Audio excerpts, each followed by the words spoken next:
Inga farming is something very important, not only for me, but for everybody. Slashing and burning, it is a major problem in Africa when it is affecting the climate. Slashing and burning, our community people practice this normally all over. Because when you slash a plot of land and you do your farming, then you leave that land, you go to another land, you slash it and do your farming. Before 4 to 5 years, you have destroyed a lot of forest. Once an area is cleared by slash and burn and cultivated, it rapidly loses its fertility. So we were being asked to clear more land after about 2 years.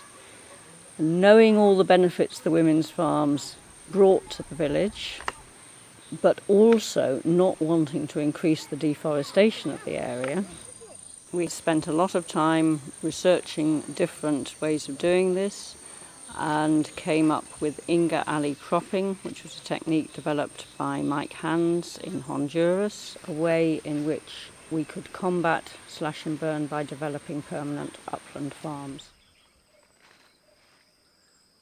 Inga is coming on to help to recondition the soil for the farmers, to restore nitrogen into the soil, phosphorus, and potassium.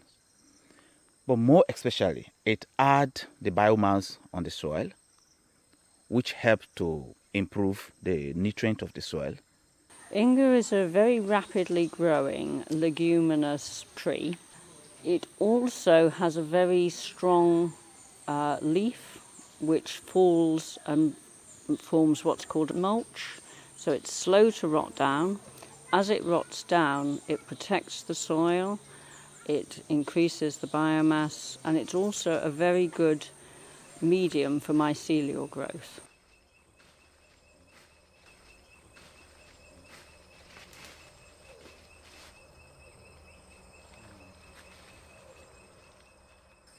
I have 2 fruits in my hand. This is the matured one, and this is not matured. As you can see, we have lines on the pods. So when it is matured, the lines become broadened on the pods, and you can experience some changes in color. The matured pod will become yellowish, and the immatured is green, meaning it is matured, provided it is not being affected by disease. The pods I'm having in my hand are fruits later, that is from sometimes in March to April, and by then there was not enough water in the soil to supply the pods, so that's why some part of it has died and the remaining is good for planting. From the day Inga is being nurtured to the time we are expecting the fruit, it's approximately 2 years. It produces fruit almost year-round, but the best time it produces more is from February to April.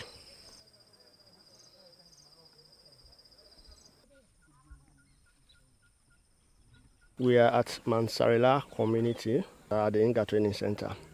We normally establish nursery to provide seedlings for planting, and we start by selecting the site, prepare it, put a cover structure because the young seedlings are not strong enough to withstand a light, the hot, so we give them shelter to at least reduce the rays of the sun. So after we've filled the pollen pots, packed them accordingly, then we begin by collecting the fruits in order to avoid the loss caused by rodents, monkey, bubbles. Immediately the fruits start to flower, then you have to select your side, get it prepared, fill your pollen pots, pack them accordingly. So when you see a matured fruit, you just have to harvest and then place it in the nursery. We start by collecting the fruit, shed in the pot, removing the white sugar array, and then place the seeds in water. The seeds themselves are various in size, shape, and color. They are shaped to sit vertically in the soil. The base has 4 anchoring projections that protect the emerging roots. That's 1, 2, 3, 4. And the top has just 2 openings. That's 1, 2. The 4 anchoring projections are like this from the base when it has started germinating. So the roots emerge from the anchoring projections. This is the base where it has 4 anchoring projections. So it is being sown by putting it vertically, sticking the surface outside few millimeters. And this is difficult to identify as where the base and the upper part is. So as a result, we lay it flat in the soil so that the germinating leaf will identify where the sun is coming from, and it will go in the direction to the sun. So if it happens to turn it, you put it upside down, it will be difficult for the leaf to come up, and it will take more than 2 weeks before it germinates towards the direction of the sun. And the root also will take some time before it will go down, and that will delay germination and even damage the seed. So instead, if it is difficult to identify the anchoring projection and the top, you lay it flat in the soil. After the seed is being sown, and sprinkle a layer of soil on top, water it well. Since they do not have dormant stage, germination is instant, and in the space of 2 weeks, seedlings are 10 to 15 centimeters tall. This is a germinated seed, and it's germinated because it's overdue in the pot. It's being sown vertically, the base down. The moment it matured, the seed matured in the pot, germination begins.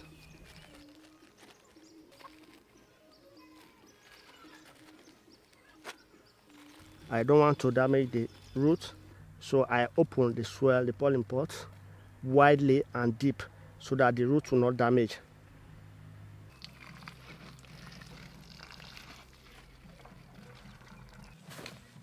After a month, we'll do first weeding. After 2 months, we'll do second weeding. After which, we remove 50% of the shed or the cover to harden the seedlings, because they will be transplanted in the field. So by the time they are being transplanted, they will have been used to the light. The seed is sweet and juicy, so that monkey and other animals like chimpanzee, baboon do raid the farm and eat the seed and the white sugar array. In order to get the actual amount or quantity we are supposed to get, we need to control the animals. You, the farmer, has to be monitoring, more especially when the fruit is about to mature. So immediately it is matured, you remove it and place it in the nursery so that they will not disturb it.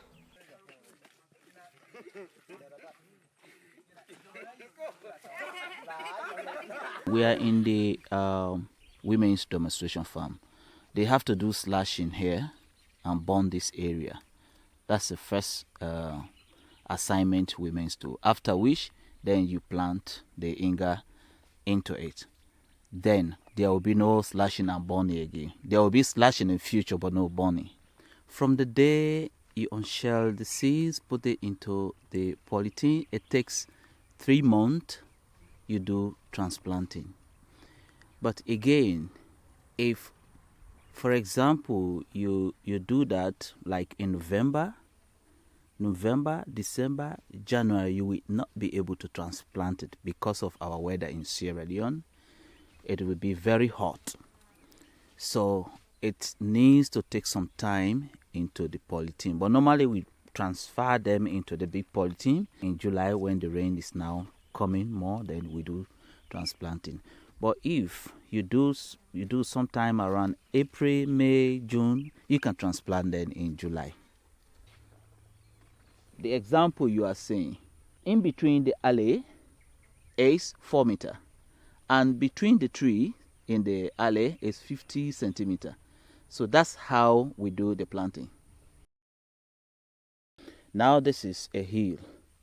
For example, if there is nothing done here, at the end of the day, before the rainy season finish, you will see all this topsoil will be washed away and taken down the hill, and that we call erosion.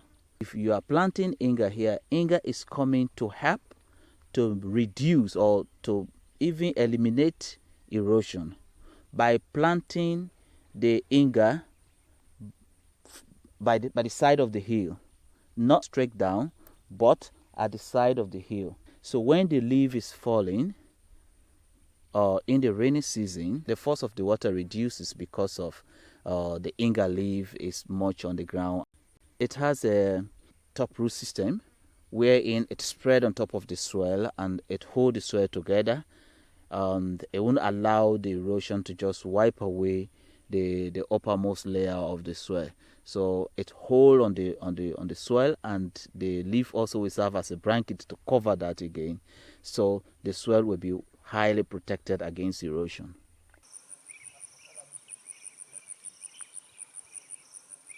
In 1 acre, we plant 1,000 trees.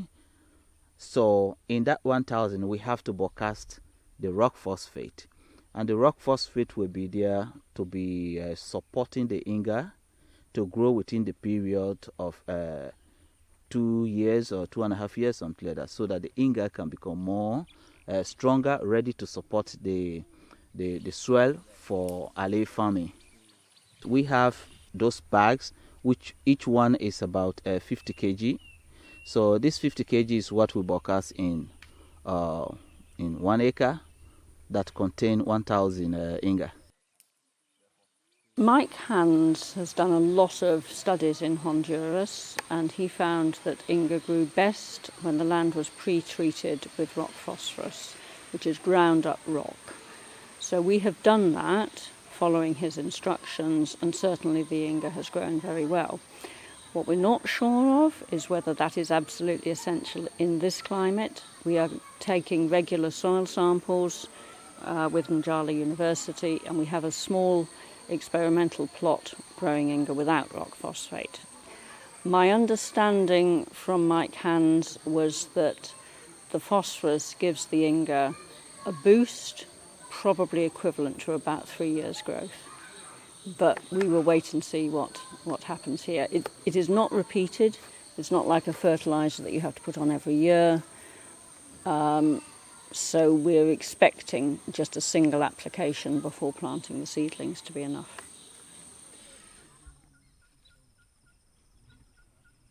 If you are doing Inga farming, one of the risks you have to be very careful and conscious about it is wildfire outbreak.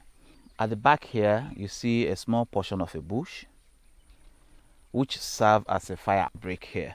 You have to brush 4 meters away, or you have to leave or clear 4 meters away from your plantation, so that the fire will not travel to get into your plantation. Or you leave out 4 meters distance of a bush between your plantations and the new area you are slashing and you are burning. Okay, now they started these principles, leaving this portion of a bush onto this end. The example is there. For all the area where this fresh bush was left, the fire did not travel get into the Inga.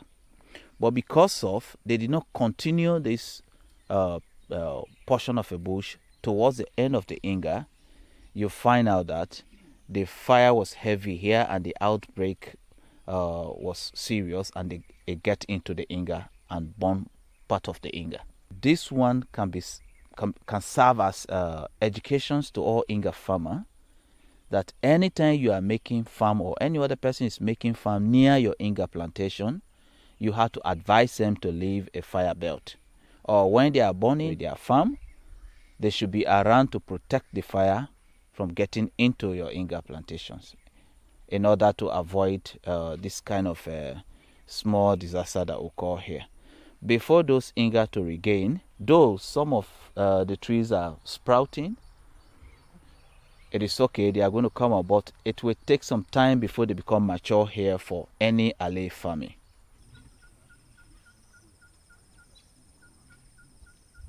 The tree you are seeing behind me is Inga, and it is 10 months old.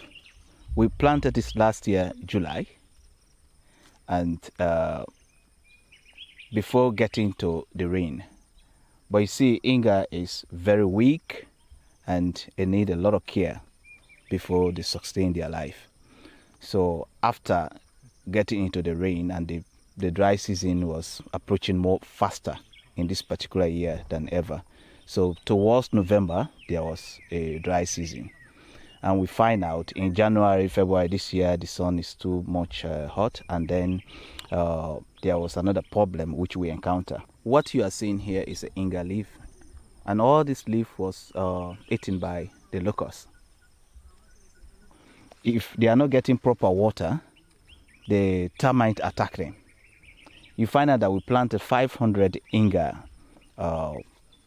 sapling here.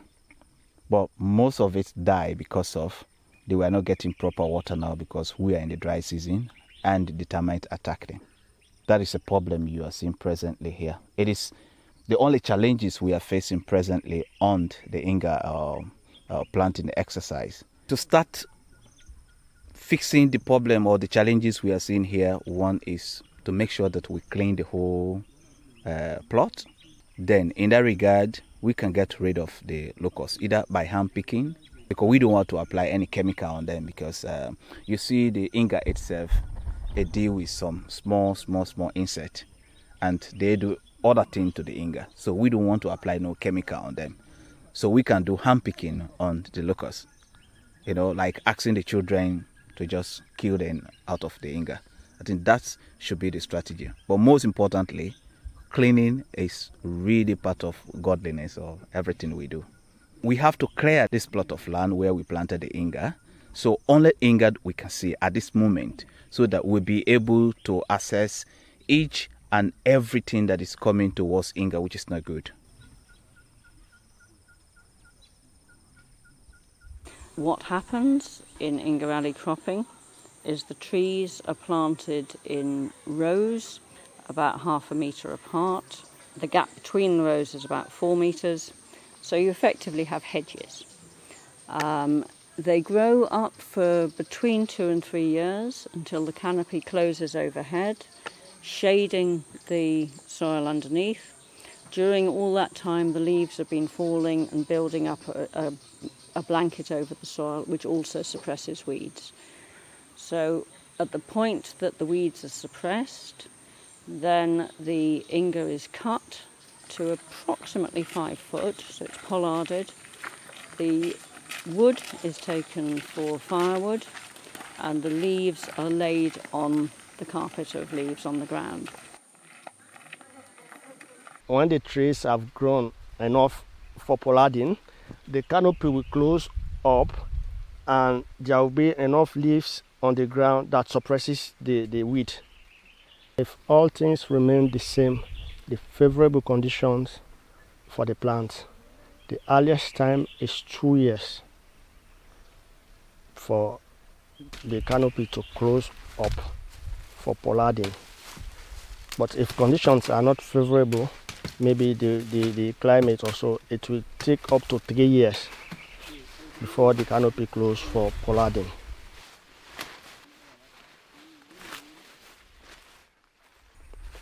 So when it has matured, we also consider the timing of pollarding. That is a couple of weeks into the raining season, because the loss from up, when we have removed all the leaves, is mirrored to that down, meaning some of the roots will die back. and the plants need all its roots to maintain its moisture content. In addition to the timing, we also consider the height at which to prune, that is at breast height, and then the tools we use. And when we are cutting, we don't cut at where the scars on the branches, but couple of centimeter either below or above, because if you cut through the branches, that's the scar, the tissues which promote the resprouting will damage. So meaning resprouting will happen either above or below the desired point, that's the breast height.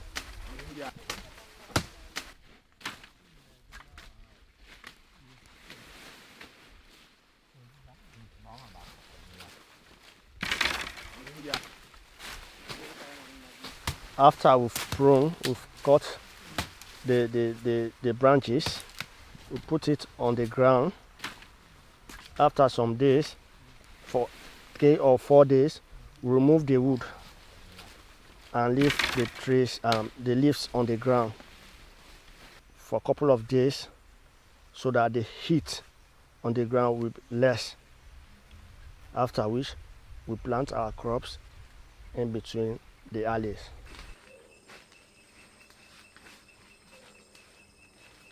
The crop is planted into that mulch. As it grows up, the Inga grows with it, shading and nurturing it, and also holding the soil, because Sierra Leone has very strong rains, and the time when we plant the crops is followed by torrential rain. So the alleys not only support the nutrients for the plants, they also stop the soil washing away. So the crop grows, and the one that we've tried so far has been maize. It's harvested. The experiment that we did last year showed that we had 10 times the crop of maize in the Inga Alley than we did in the nearby normal farming plot.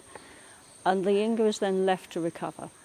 And we've seen when we've travelled around that within those few months it is back to closing the canopy overhead. It's a very rapid recovery. So then the cycle repeats again, and the depth of the mulch increases each year. So unlike slash and burn, the land is becoming more fertile for the longer the Inga is there. And certainly in Honduras, this has been shown to be the case for 12 years. We have no reason to suppose it'll be different here. It may be longer. The orchard is a mother tree. Here, we don't prune any tree. We allow them to grow because we get the seed from them.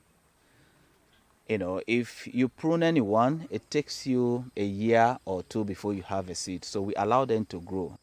The distance between the tree is 8 meter by 8 meter between each and every tree in the orchard. In this orchard, we are going to plant coffee, cocoa, plum in between them, so that the space or the gap will be filled up with other economic tree. But at the middle, we plant like a cash crop or any other mahogany trees, which we can use in future for plank. The Inga will be supporting the cocoa to grow, because cocoa can withstand a shade, so it grows better here. Likewise, the plum. It's our first experience.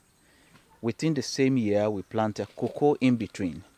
So we find out that as the Inga was growing in the orchard, at the same time the weed was growing. So there was a lot of challenges on the cocoa. You find out that a lot of cocoa died because there was a lot of challenges.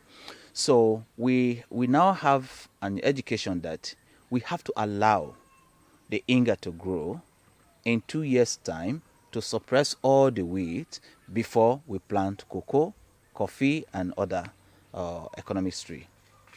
Now what the cocoa needs here is a lot of biomass, nutrient in the soil, which the Inga is helping to produce for the cocoa. We expect within 3 to 4 years, this cocoa will be producing even more than the one that they met in the normal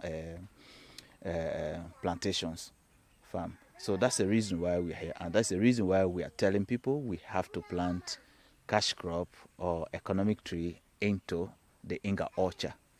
I was very impressed and very humbled by what the women in their women's farms were telling me they had achieved with a very small amount of money from harvesting vegetables. And that was why I felt so strongly that we should put Inga into their farms so that they didn't have to keep moving them, and to increase their yields. So that is the thrust of putting the Inga in the women's farms. By doing that, we are also planting orchards in the women's farms and giving them a potential income stream as those orchards produce seeds, which should be within 2 or 3 years of planting. They will be able to then sell those seeds, and people can develop individual Inga farms.